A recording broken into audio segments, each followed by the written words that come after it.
Hi అండి, అందరూ బాగున్నారా? బాగుండాలని మనస్ఫూర్తిగా కోరుకుంటూ ఈరోజు నా రెసిపీ మీరు థంబ్నెయిల్ చూసి ఆల్రెడీ మీకు అర్థమయ్యే ఉంటుంది, అందుకే నేను చెప్పడం లేదు. కానీ చేప పేరు మాత్రం ఇక్కడ ఖచ్చితంగా చెప్పుకోవాలండి. పసుపు పార అంటారు. దీనికి ఉన్న ఆరోగ్య లక్షణాలు తెలిస్తే తప్పకుండా ఎవ్వరూ తినకుండా వదిలిపెట్టరు. అన్ని ఆరోగ్య లక్షణాలు, అంత మంచి టేస్ట్ ఉన్నటువంటి ఈ చేపని తప్పనిసరిగా మన డైలీ ఫుడ్లో ఒక భాగం చేసుకోవాల్సిన అవసరం ఎంతైనా ఉందండి. ముందుగా క్లీనింగ్ విధానం చూపిస్తున్నాను. దీనికి చిన్న చిన్న పొలుసు ఉంటుందండి. సో ఆ పొలుసుని ఇలా చాక్ పెట్టి శుభ్రంగా క్లీన్ చేసినట్లయితే మొత్తం వచ్చేస్తుందండి. ఇంకా రాలేదు అని మనకి ఏదైనా డౌట్ ఉన్నట్లయితే అది మనం బండకేసి ఖచ్చితంగా దాన్ని శుభ్రంగా క్లీన్ చేయాల్సి ఉంటుంది.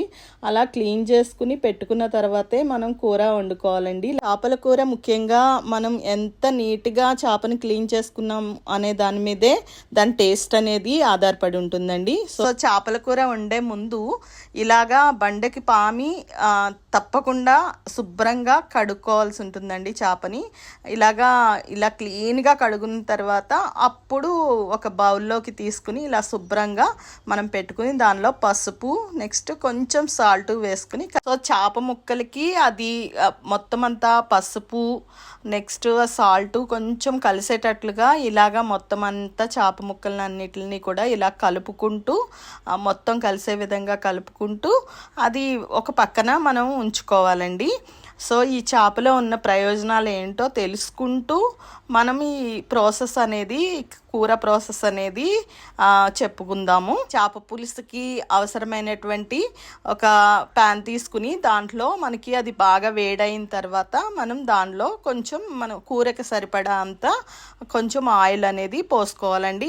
చేపల కూర కాబట్టి కొంచెం ఆయిల్ అనేది రిస్ట్రిక్షన్ లేకుండా కొంచెం ఎక్కువగానే ఉండాలి. చేపల పులుసు నువ్వుల నూనెతో కానీ లేకపోతే వేరుశనగ నూనెతో కానీ చేసుకుంటే చాలా టేస్టీగా ఉంటుందండి. ఇక్కడ ఆయిల్ కొంచెం వేడయింది. ఆయిల్ వేడైన తర్వాత ఒక పావు టీ స్పూన్ కంటే తక్కువ మెంతులు తీసుకోవాలండి. మెంతులు వేసుకోవాలి ఫస్ట్. తర్వాత అదే స్పూన్ పావు టీ స్పూన్తో కొంచెం ఆవాలు, ఇక్కడ వీడియోలో చూపించినట్టుగా కొంచెం ఆవాలు తీసుకుని వాటిని ముందుగా కొంచెం ఫ్రై చేసుకోవాలి. అవి నల్లగా అవ్వకూడదు, నల్లగా వేయించుకోకూడదు, కొంచెం కలర్ చేంజ్ అవుతుంది అనిపించుకుని చిన్న చిన్న ముక్కలుగా కట్ చేసుకున్నటువంటి ఉల్లిపాయ ముక్కల్ని, వాటితో పాటు ఒక 8 పచ్చిమిర్చిని నిలువుగా చీర్చుకున్నటువంటి పచ్చిమిర్చిని యాడ్ చేసేసుకోవాలండి. దాంట్లో వెంటనే యాడ్ చేసుకుని అవి బ్రౌన్ కలర్లో వచ్చేంత వరకు కూడా ఫ్రై చేసుకుంటూ ఉండాలి. బాగా ఫ్రై చేసుకోవాలి. పసుపు పార చేపకి చాలా మంచి ఆరోగ్య లక్షణాలు ఉన్నాయండి. విటమిన్ డి ఉంటుంది దీంట్లో, ఇంకా మంచి ఒమేగా 3 ఫ్యాటీ యాసిడ్స్ ఉంటాయి.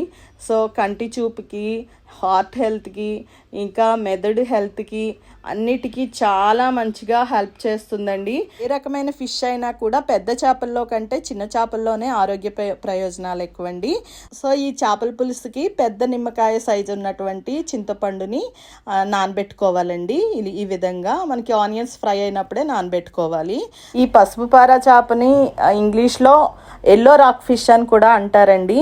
సో ఇది ఇంకా మనకి బోన్ హెల్త్కి యూజ్ అవుతుంది, కళ్ళకి చాలా మంచిది, ఇంకా రక్త ప్రసరణ అనేది మంచిగా జరగడం కోసం, ఇంకా మనకి అయోడిన్, మెగ్నీషియం, పొటాషియం, ఇంకా ఐరన్, ఇంకా వీటన్నిటికంటే ముఖ్యమైనది ఏంటంటే ప్రోటీన్ కూడా దీంట్లో ఉంటుందండి. సో అంతేకాకుండా ఈ చేప కాస్ట్ కూడా, ధర కూడా అందరికీ అందుబాటులో ఉంటుందండి. కాస్ట్ కూడా మనకి ఎక్కువగా ఉండదు, ఇది అందుబాటు ధరలోనే ఉంటుంది. సో చూడండి, ఇక్కడ బ్రౌన్ కలర్లో ఇలాగా వేగిన తర్వాత ఒక స్పూన్ అంతా అల్లం వెల్లుల్లి పేస్ట్ యాడ్ చేసుకోవాలి. యాడ్ చేసుకుని అది అడుగు పట్టకుండా అలా కలుపుకుంటూ మళ్ళీ ఫ్రై చేసుకుంటూ ఉండాలి. అల్లం వెల్లుల్లి పేస్ట్ పచ్చివాసన పోయేంత వరకు కూడా ఇలా బాగా ఫ్రై చేసుకుంటూ ఉండాలండి. ఇలా ఈ విధంగా బాగా ఫ్రై చేసుకున్న తర్వాత ఇప్పుడు ఆనియన్స్లో మనం చేప ముక్కల్ని యాడ్ చేసుకోవాలండి.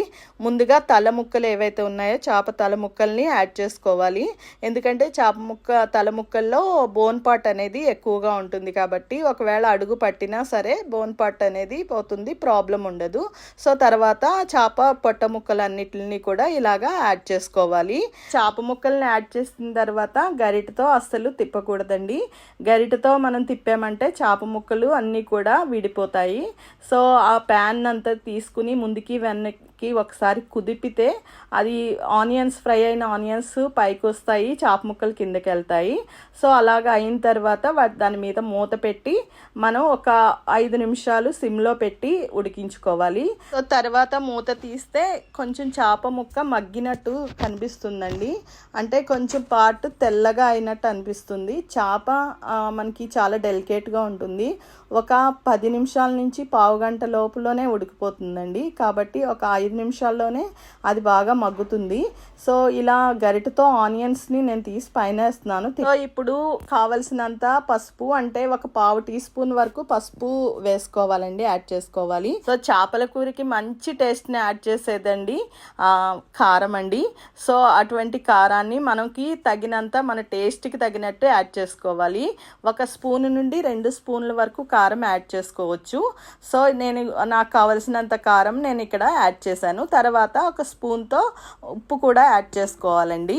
సో ఈ చేపల కూరలో కారం, పసుపు, ఉప్పు అన్నీ యాడ్ చేసుకున్న తర్వాత ఆ చేప ముక్కలకి సరిపడనంత వాటర్ మాత్రమే యాడ్ చేసుకోవాలండి. ఎక్కువ వాటర్ యాడ్ చేసుకోకూడదు. ఎక్కువ వాటర్ యాడ్ చేయటం వలన, ఇంకా ఓవర్గా కుక్ చేయటం వలన, ఎక్కువసేపు ఆ కూరను ఉడికించడం వల్ల ఆ చేపల్లో ఉన్నటువంటి వాల్యూస్ ఏవైతే ఉన్నాయో, హెల్దీ వాల్యూస్ ఏవైతే ఉన్నాయో అవన్నీ కూడా పోతాయండి ఆవిరి రూపంలో.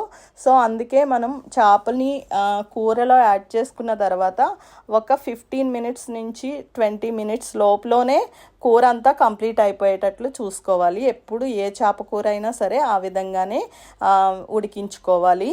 సో ఇక్కడ చూడండి, నేను మొత్తం చేప ముక్కలన్నీ కూడా ములిగేట్టు, నెక్స్ట్ కూరలో మొత్తం వేసినటువంటి కారం, ఉప్పు అంతా, పసుపు అంతా కూడా ముక్కలకు పట్టేటట్లుగా నేను జస్ట్ అలా కదుపుతున్నాను అంతే, కలపటం లేదు.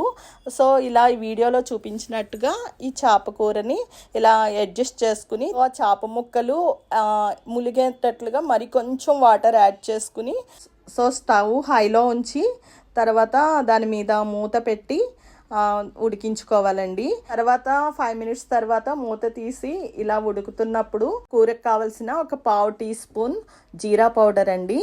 సో జీరా పౌడర్ యాడ్ చేసుకోవాలి. తర్వాత అదే స్పూన్తో ఒక ఫుల్ స్పూన్ ధనియాల పౌడర్ని యాడ్ చేసుకోవాలి. మూత పెట్టుకుని ఒక 5 మినిట్స్ ఉడికించిన తర్వాత ముందుగా ప్రిపేర్ చేసి పెట్టుకున్నటువంటి చింతపండు రసాన్ని కూరలో యాడ్ చేసుకోవాలండి. సో యాడ్ చేసుకున్న తర్వాత గరిట పెట్టి తిప్పకూడదు. చింతపండు రసం యాడ్ చేసుకున్న తర్వాత మళ్ళీ మూత పెట్టి ఒక 10 నిమిషాలు ఉడికించుకుంటే కూర రెడీ అయిపోతుందండి. పులుసు ఈ విధంగా ఆ వీడియోలో చూపించిన విధంగా దగ్గరగా అయినంత వరకు కూడా బాగా ఉడికించుకుని తర్వాత సిమ్లో పెట్టి దానిలో కొత్తిమీర యాడ్ చేసుకోవాలండి. సో కొత్తిమీర ఫ్లేవర్ అంతా కూడా చేపల పులుసులో కలిసినట్లుగా కాసేపు మనం మూత పెట్టి ఒక 2 మినిట్స్ ఉడికించుకుంటే కూర అనేది రెడీ అయిపోతుంది. సో పసుపు పార చేపల పులుసు ఈ విధంగా యమ్మీగా టేస్టీగా సూపర్గా రెడీ అయిపోయిందండి. సో చాలా బాగుంటుంది. మీరు కూడా తప్పకుండా ట్రై చేయండి. తర్వాత సర్వింగ్ బౌల్లోకి తీసుకుని అది సర్వ్ చేసుకోవటమే. ఈ చేపల ముళ్ళు కూడా చాలా తక్కువ ఉంటాయండి, చిన్నపిల్లలకు కూడా తినిపించవచ్చు. సో ఇలాంటి మరెన్నో యూస్ఫుల్ వీడియోస్ కోసం మనీ వ్లాగ్స్ ఛానల్ని తప్పకుండా సబ్స్క్రైబ్ చేసుకోండి, లైక్ చేయండి, షేర్ చేయండి, గంట సింబల్ని ప్రెస్ చేయడం మర్చిపోవద్దు.